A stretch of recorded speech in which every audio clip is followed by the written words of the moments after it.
Comienza aquí el tiempo de las entrevistas de actualidad y para ello hoy lunes contamos aquí en este plató con Juan María Burto, Ongi etorri. Eskerrik asko. Comenzamos esta reunión en la víspera de ese encuentro político que mantendrá mañana el lehendakari Iñigo Urkullu con las fuerzas de la oposición. ¿Cree usted que hay margen para que acabemos esta semana con acuerdo? No sé si esta semana, de lo que estoy absolutamente persuadido es de que esta sociedad nos está reclamando un gran acuerdo a todos los agentes políticos y el lehendakari lo que hace es poner los medios para que ese acuerdo sea posible. Yo creo que mañana puede ser el comienzo de una situación diferente en la que de verdad, eso que tantas veces solemos decir, de que todos juntos tenemos que salir de esa situación, puede empezar a ser realidad. Analizaremos ahora las posturas que en cierta manera en la oposición parecen muy enrocadas, donde parece que sí que hay algo más de sintonías en la mesa técnica que hoy celebrará un nuevo encuentro. ¿Habrá ya un acuerdo sobre el déficit? Bueno, no quiero anticipar nada al respecto. Creo que la mesa técnica está trabajando en aras de buscar cuáles pueden ser en cada uno de los escenarios, en cada uno de los territorios, esas inversiones, esas situaciones que pueden ayudar a generar actividad económica y, por lo tanto, yo confío en que entre las diputaciones y el Gobierno haya un acuerdo para que rápidamente podamos poner los proyectos encima de la mesa y que empiecen a ser realidad. En esos 6 puntos del plan de estabilidad que presentaba el lehendakari, algunos de esos puntos le influyen directamente a su consejería. Por ejemplo, ese fondo de solidaridad para el empleo serían 40 millones que, entre otros objetivos, pretenden fomentar la contratación de parados de larga duración. Sí, a nosotros nos gustaría que esos 40 millones se distribuyeran en 3 paquetes diferentes, de tal manera que 10 millones pudieran ir destinados a reforzar el plan Renove de rehabilitación de vivienda, que es un plan que está teniendo mucho éxito y que es un plan que tiene incidencia directa en el empleo. Se viene a decir que por cada millón de euros aproximadamente se pueden crear entre 10 y 12 puestos de trabajo y que además genera un efecto multiplicador de puesta también en funcionamiento de inversión privada. Por lo tanto, 10 millones para el plan Renove, otros 10 millones sería para la contratación directa de jóvenes, para ese programa que llamamos Lehen Urratsa, para que jóvenes tengan esa primera experiencia laboral que rompa ese círculo de la trampa de la experiencia que llamamos, que hay personas jóvenes que no tienen experiencia y por lo tanto no son nunca contratadas, y otros 20 millones de euros sería para la puesta en marcha nuevamente de planes de empleo comarcales. Yo mismo mantuve el viernes pasado la primera reunión con Eudel para ver si había también un acuerdo sobre esta posibilidad y la reunión fue satisfactoria. Hemos dado el primer paso para la puesta en marcha de ese plan y nuevamente habrá ya reuniones técnicas para que esos planes comarcales sean efectivos. Y el otro punto al que le quería hacer referencia es a ese plan de apoyo a los emprendedores. Sí, el plan de apoyo a los emprendedores será gestionado por el Departamento de Desarrollo Económico y Competitividad y creemos que la cultura emprendedora es otro de los grandes retos que tiene en estos momentos el empleo. Creo que es necesario que desde los tiempos más del inicio educativo de las personas se nos inculque esa cultura emprendedora y el que desde el Gobierno se dé respuesta con ese fondo también a esa realidad también tendrá un efecto positivo en el empleo. Usted me está hablando de cifras y de información concreta, al menos sobre estos 2 puntos. ¿Por qué la oposición asegura que el Gobierno tiene falta de concreción, por lo tanto? Bueno, seguramente porque en este país, en estos momentos, parece que a algunos les interesa mucho más la puesta en valor de las discrepancias, de los enfrentamientos, que la puesta en valor de los acuerdos, ¿no? Yo creo que la sociedad nos está exigiendo todo lo contrario y nos está responsabilizando a todos, además de que lo que tenemos que hacer es buscar acuerdos, ¿no? El Gobierno evidentemente está trabajando en ese sentido y el Gobierno está trabajando con concreciones, como no puede ser de otra manera. Cualquier otra realidad que alguien quiera presentar es faltar a la verdad. No son pocos los yetzales que aseguran que la oposición lo que está haciendo es una política más de cara a la galería, que no hay tanto un desencuentro de contenidos en lo que presenta como esa necesidad o ese querer demostrar que están en contra de todo lo que presente en los Yelzales. ¿Cree que hay algo de eso? Bueno, como decía, lo que creo que hay es unas ganas, una vocación, un objetivo de intentar presentar al Partido Nacionalista Vasco como un partido que se encuentra en una situación de soledad, ¿no? Nosotros somos conscientes de que tenemos 27 parlamentarios y somos conscientes de que tenemos que llegar a acuerdos. No podemos hacerlo de otra manera y lo que no vamos a hacer es dejar de gobernar, entre tanto. Nosotros vamos a tomar decisiones todas las semanas, decisiones que van a afectar directamente a la vida de la ciudadanía de este país. Pero nos vamos a esforzar en buscar un acuerdo, porque yo también creo que al final lo que nos une es más que lo que nos separa, y porque nadie puede decir que no a la búsqueda de un acuerdo que resulte en beneficio de la sociedad vasca. Lo cierto es que la tasa del desempleo sí que parece que sigue subiendo y subiendo, los datos siguen siendo muy preocupantes. ¿Contemplan alguna tasa de paro deseable, por decirlo de alguna manera, para el final de la legislatura? No hay tasa de paro deseable, ¿verdad? Porque si hay tasa de paro quiere decir que hay personas con cara y ojos que están pasando situaciones de dificultad. Dicho esto, es evidente que lo que contemplamos es que en estos momentos el paro esté llegando a su máxima tasa de crecimiento, que hayamos ya llegado a un suelo y que a partir de ahí se pueda empezar a producir la tan ansiada recuperación. No podemos generar falsas expectativas a la ciudadanía, pero el mensaje que nosotros queremos trasladar es que si analizamos los datos de los últimos meses, vamos comprobando que se está produciendo una desaceleración del crecimiento, que el mes pasado incluso se produjo un dato de crecimiento del desempleo y que pensamos que este mes puede volver a bajar el desempleo. No son datos definitivos, pero sí empiezan a marcar una tendencia que puede vislumbrar, a pesar de que el 2013 va a seguir siendo un año muy difícil, una cierta recuperación. Parados que tienen que recurrir a Lanbide para intentar redirigir su situación de alguna manera, la semana pasada el Ararteko acudía a este mismo plato y aseguraba que tras analizar la gestión de Lanbide, en el 55% de los casos no se ha dado la gestión necesaria o la gestión correcta. ¿Están trabajando en ello? Estamos trabajando además de común acuerdo con el Ararteko, ¿no? Una de las primeras reuniones que mantuvo el nuevo equipo de gobierno de mi departamento fue con el Ararteko, porque éramos conscientes de que Lanbide se encontraba en una situación muy difícil y que la gestión que tenía Lanbide delante era de enorme dificultad, ¿no? Ante esa situación hemos trabajado conjuntamente con el Ararteko para aunar criterios de funcionamiento y en estos momentos yo sí he tenido ocasión de oírle y de leerle al propio Ararteko que la gestión de Lanbide ha mejorado, ¿no? El otro día, por ejemplo, veíamos incluso en un medio de comunicación como decía que en Lanbide las colas han disminuido. Bueno, son pequeños datos que seguramente van demostrando que empezamos a ir por la buena dirección. Usted mismo en una entrevista aseguraba que el director de Lanbide lo que debe hacer es salir de la oficina y palpar el tejido empresarial. ¿Se está haciendo? Ese es el objetivo que tenemos. Lo que pasa es que somos conscientes de que en estos momentos, como decimos gráficamente, la gestión de la renta de garantía de ingresos se ha comido a Lanbide, ¿no? De tal manera que si yo ahora le digo al director de Lanbide que lo que tiene que hacer es salir de la oficina, lo primero que me va a decir es, pero fíjate qué follón tengo aquí, ¿no? Bueno, estamos intentando incidir en cómo mejorar la gestión de la renta de garantía de ingresos, lo estamos haciendo para que en un futuro cercano el director de Lanbide, para que Lanbide en definitiva pueda estar volcado hacia el tejido económico de la comarca en la que cada una de las oficinas da servicio y poder realizar con satisfacción esa labor de intermediación que es la principal que Lanbide debe realizar. Por hablar de la situación económica de manera un poco más generalizada, mucho se está hablando de la necesidad de reformar el actual sistema económico. ¿Cree que es un debate real? Yo lo que estoy oyendo, sobre todo desde sectores de la izquierda abertzale, es que tenemos que ir a un nuevo modelo económico.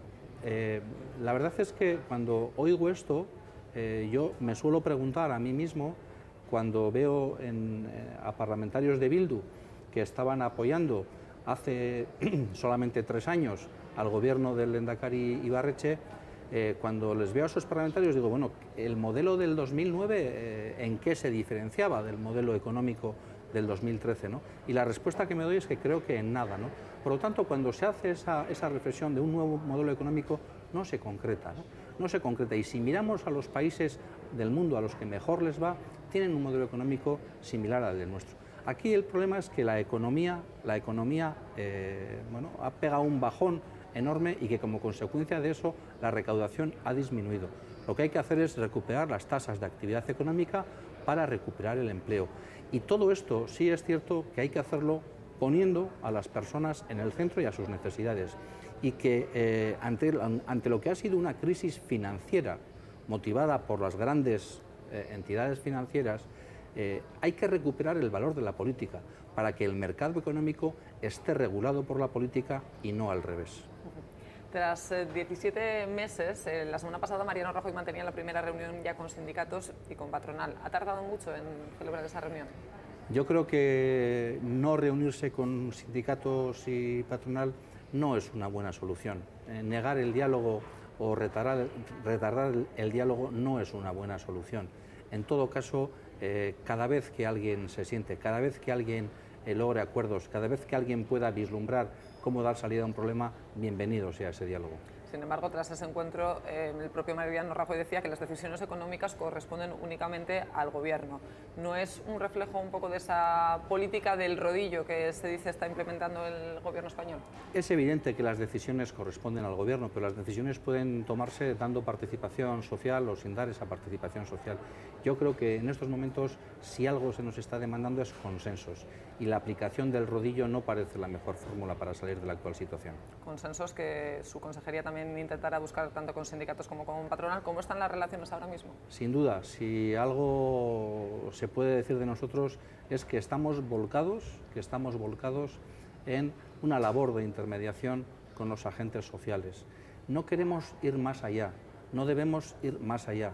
Somos conscientes de que los auténticos protagonistas son los agentes sociales, sindicatos y empresarios, pero éramos conscientes de que había un gran desencuentro, éramos conscientes de que había quebrado la confianza entre ellos, y nuestra labor está siendo en estos momentos de tener reuniones bilaterales con todos y cada uno de ellos, que es muy exigente porque exige muchas horas, de reuniones bilaterales con todos y cada uno de ellos para ver si somos capaces de ver cuál es ese suelo común en el cual todos puedan verse reflejados. No va a ser difícil, no va a ser fácil, es muy difícil, pero nosotros apostamos por la búsqueda de un acuerdo interprofesional que dé una salida y que sea capaz de bordear la situación que ha generado la reforma laboral. Una de las principales conversaciones que va a tener que usted mantener tanto con sindicatos como patronal será esa negociación de los convenios colectivos que acaban el 7 de julio, es cuando llega el caduca. ¿Cómo está la situación de las conversaciones? ¿Hay margen de acuerdo? Insisto en que el acuerdo tiene que lograrse entre los agentes sociales, ¿no? Nosotros lo que estamos es, de alguna manera, ayudando a que ese acuerdo se pueda producir. Mire, yo lo que creo es que la situación que se puede producir tras el 7 de julio es, sobre todo, desconocida, genera incertidumbre, y yo creo que hasta podría tener, sin dramatismos, pero podría tener efectos en la propia cohesión social, ¿no? Porque la situación es de tal calibre que puede haber miles y miles de trabajadores cuya regulación directa sea el Estatuto de los Trabajadores y cuyo salario de referencia sea el salario mínimo interprofesional, ¿no? Eso supone tal quiebra de las relaciones laborales que volver a recuperar en un futuro esa confianza a mí se me antoja casi imposible. Por eso, porque la situación es tan complicada, creo que es necesario que todos nos movamos en la búsqueda de un acuerdo, ¿no? Y yo, desde luego, tengo que decir que veo margen para ese acuerdo. ¿Se producirá o no?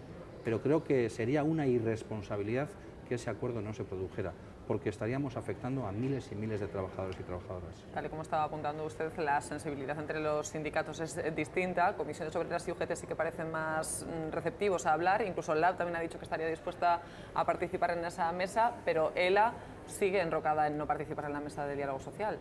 Pues es una situación que como usted dice es de enroque.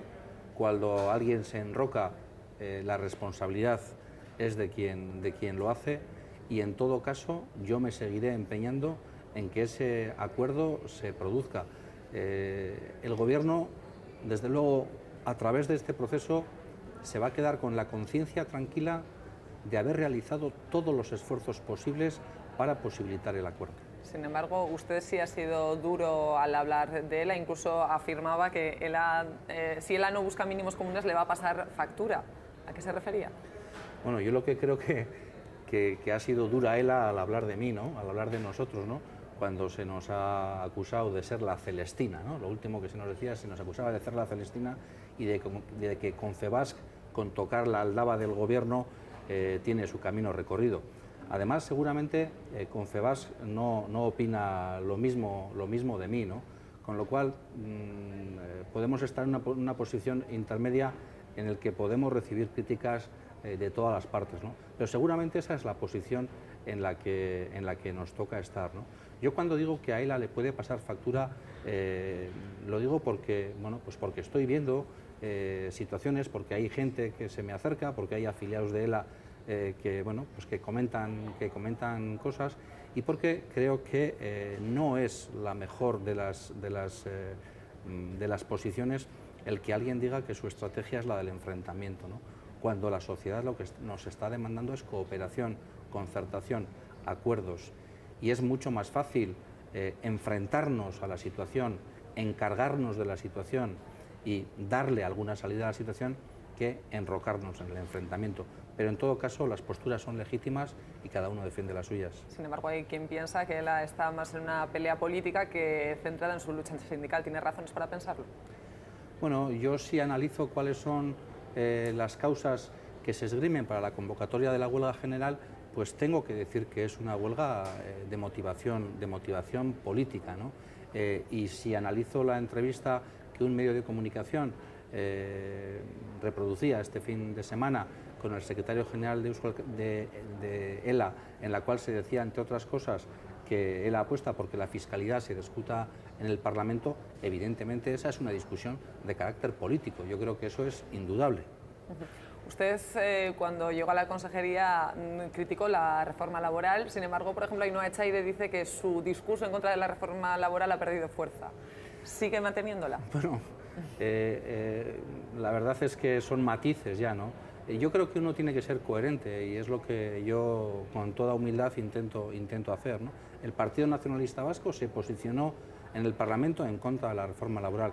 Yo me posicioné al inicio en contra de la reforma laboral y yo hoy me posiciono en contra de la reforma laboral. La reforma laboral no nos gusta, la reforma laboral genera incertidumbre, genera desregulación y se vende muy mal en nuestro territorio, ¿no? Lo que no puedo hacer es obviar la reforma laboral. La reforma laboral está ahí, ¿no? Y cuando se nos dice que no cumplamos la ley, que no hagamos caso a las imposiciones de Madrid, nosotros lo que decimos es que somos respetuosos con la ley y que lo que queremos hacer es bordearla y buscar los acuerdos que hagan que las condiciones que derivan de esa reforma laboral se puedan minimizar en nuestro entorno. Y por eso buscamos ese acuerdo.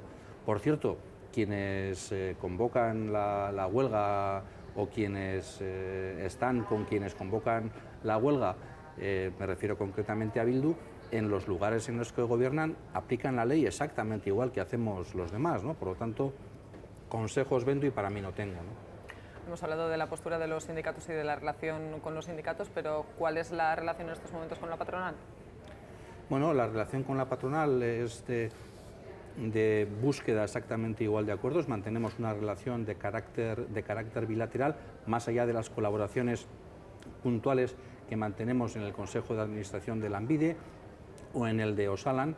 Nosotros creemos que la patronal, creemos que el empresariado es motor fundamental de este país, creemos que quien genera actividad económica, quien genera empleo son las empresas, de eso no tenemos duda, creemos que la figura del empresario tiene que estar muy bien valorada en nuestra sociedad, y teniendo eso, siendo conscientes de esta situación, lo que estamos haciendo es intentar también que Confebask, que la patronal vasca, se mueva en búsqueda de un acuerdo, y lo que yo además percibo es que la patronal vasca está preocupada por la situación y que la patronal vasca está en disposición de buscar salidas a la actual situación. Apenas nos quedan 5 minutos para acabar esta entrevista, así que debo preguntarle por vivienda. Los scratches, se ha hablado mucho de los scratches últimamente, y sobre la posibilidad de aplicar la dación en pago, que de momento parece el gobierno español no la quiere aplicar. Sin embargo, ¿usted sigue defendiendo que la dación en pago sería una buena solución? Sí, seguramente tendría que tener algunos matices. Todos los desahucios no son iguales, todas las situaciones no son iguales, pero creo que la dación en pago sería una buena solución, ¿no? Incluso complementada con que en esa propia vivienda quien la ha dado en pago de la deuda que tenía pudiera vivir con un alquiler social, ¿no? Creo que hay que completar ese círculo, porque el problema de la vivienda afecta a miles de personas y tenemos que ser capaces de ser parte de la solución a ese problema y no parte del problema, ¿no? Por eso creo que la dación en pago puede ser, además de otras políticas o de otros programas que se pueden desarrollar desde las administraciones públicas, un elemento que dé salida a esta problemática. En esa problemática de los desahucios, yo le he hablado de los scratches. ¿Cuál es su opinión sobre esta práctica de protesta? Bueno, yo creo que los scratches que se han realizado, a mí particularmente no me han gustado, porque creo que han atentado contra la libertad de algunas personas, y creo más en las manifestaciones de carácter general, no vinculadas a personas concretas o no marcando directamente a personas, insisto, atentando contra su libertad, ¿no? Creo que para defender un derecho no hay que atentar contra los derechos de otros, ¿no? Hoy por hoy, ¿cuáles son los principales problemas que hay para acceder a la vivienda? Yo creo que el principal problema es el de la financiación, ¿no? La vivienda, tradicionalmente, las políticas públicas de vivienda, si miramos años atrás, se han realizado para incidir en el mercado libre. Hoy estamos en otra situación. Hoy hay comunidades autónomas donde la vivienda de protección oficial es más cara que la libre. Hay situaciones en nuestros propios territorios donde la vivienda tasada puede ser más cara que la libre.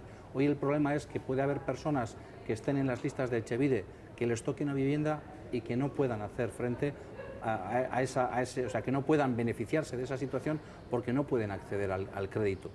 Y al revés, hay personas que accedieron en su día, que compraron una vivienda, que se endeudaron para comprar esa vivienda y que hoy no pueden pagar esa vivienda. Hoy a esas situaciones es a las que tenemos que hacer frente. Por eso creo que está bien colocada la política de vivienda dentro del Departamento de Empleo y Políticas Sociales, porque la política de vivienda tiene que ser una política social. Apenas me queda un minuto para acabar. No quiero despedirme sin preguntarle, usted conoce bien el funcionamiento de la Diputación en Vizcaína.